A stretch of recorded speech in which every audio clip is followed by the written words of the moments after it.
what exactly does your robot do? So the Nightscope autonomous data machine, we call it the K5, roams around on its own autonomously, meaning not remote control, and it can see, feel, hear, and smell. And think of it as smart eyes and ears for a private security guard or a police officer to do their jobs that much more effectively. Well, William, is this deployed anywhere where people can actually see how it works?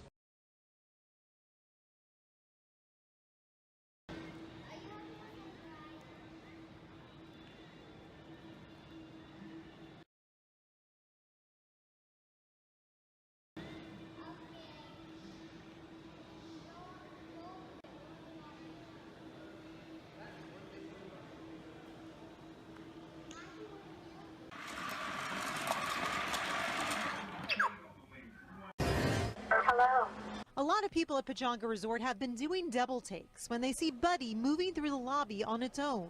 In case you are wondering, I'm a security robot. Nice to see you here. Pechanga, like every casino in the country, already has hundreds of security cameras throughout the property. So why add a robot? The world that we're in today, we got to be forward-thinking and creative and out of the box. Robert Krause said he'd already been looking at ways to increase security when the Route 91 shooting in Las Vegas happened. This robot can move through crowds with high-definition audio and video recorders, as well as thermal imaging. Plus, it runs on artificial intelligence. There's no one with a remote control behind the robot. Buddy uses its own sensors to determine where to go and what to patrol. Good evening. But it gives us a different perception of what we're seeing on the floor. So most cameras are up high and they see different things. This gives us an eye-level view. It's moving. There's also Rudy, a stationary robot that scans everyone coming in and out of the casino. They've both been in use for a couple weeks now. Robert wasn't sure if people would have privacy concerns with the robots, but he says the response has been overwhelmingly positive. Is it going to keep us safe? Yeah, that's always a plus. Good morning. It's a great way to stop crime without people feeling like somebody's on me, they're watching me. Robert's hoping to add more robots in more areas of the resort soon, but he wants to be clear, the robots won't be taking anyone's jobs. I kind of think of this as like the carpenter's hammer. It's a tool. You know, the hammer doesn't put the carpenter out of work. Buddy's not going to put anybody out of work here either. In Temecula, Tina Patel.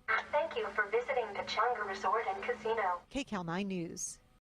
Security work in public areas seems to be going to the robots. Earlier today, we got a sneak peek at some new high-tech machines coming to North Texas that will help humans in their work to keep us safe.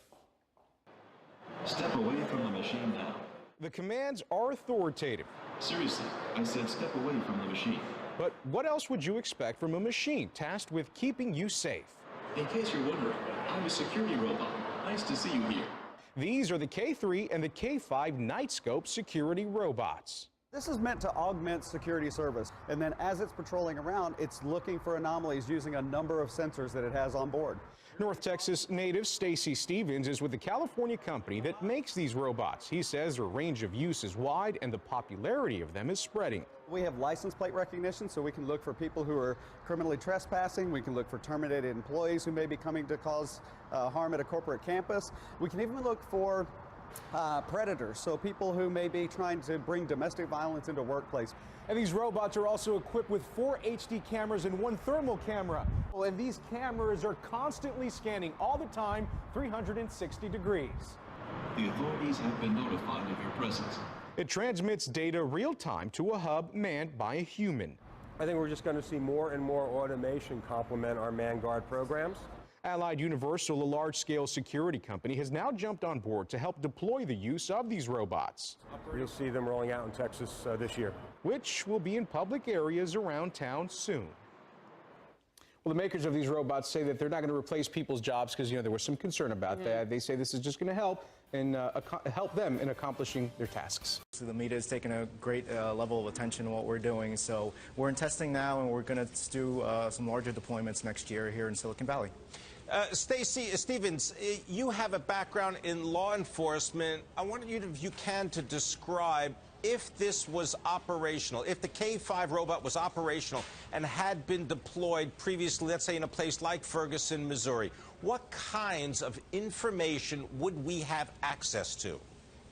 Well, first and foremost, what you need to understand from a law enforcement perspective is The robot actually is a commanding presence. So if you, for example, put a police car on the side of the road or in front of a building, it immediately changes criminal behavior. So that's where it's going to have the first effect. Secondly, it's looking for those anomalies. It's looking for anything that's out of place or nefarious that's taking place.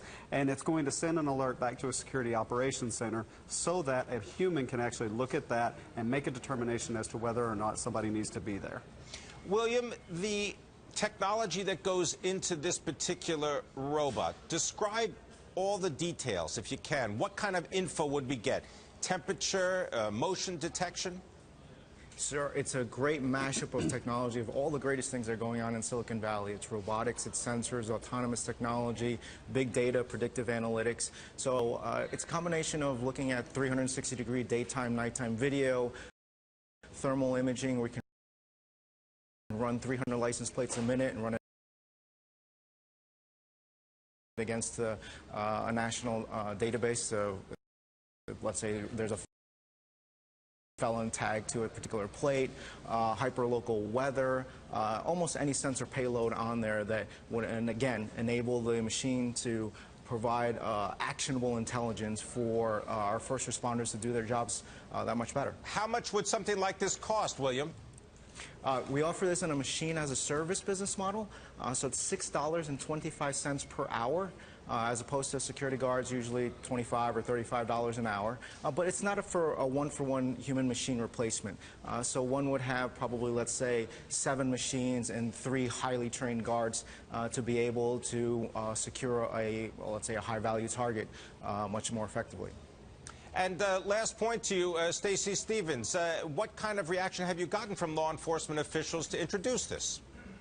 You know, we've had a tremendous amount of support. We have numerous police agencies who have asked us if they could help. Your kids probably have one of these, right? Not quite. Hell of a pilot? No. That skill is all AI. It's flying itself. Its processor can react 100 times faster than a human. The stochastic motion is an anti-sniper feature.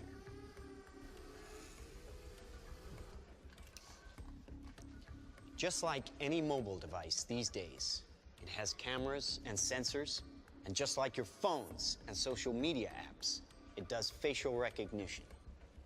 Inside here is 3 grams of shaped explosive.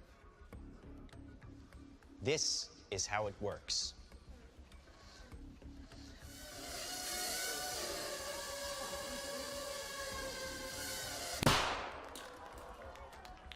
Did you see that? That little bang is enough to penetrate the skull and destroy the contents. They used to say guns don't kill people. People do. Well, people don't. They get emotional, disobey orders, aim high. Let's watch the weapons make the decisions. Now, trust me, these were all bad guys.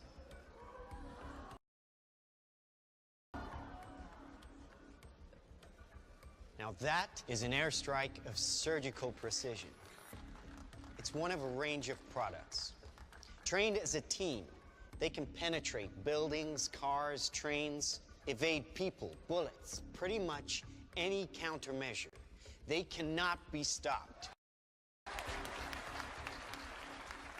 Now, I said this was big. Why? Because we are thinking big. Watch. A $25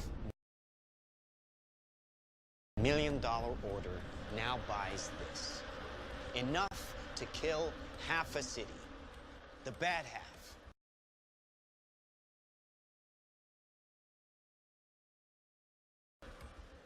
Nuclear is obsolete.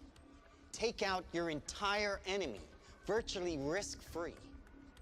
Just characterize him, release the swarm, and rest easy. These are available today.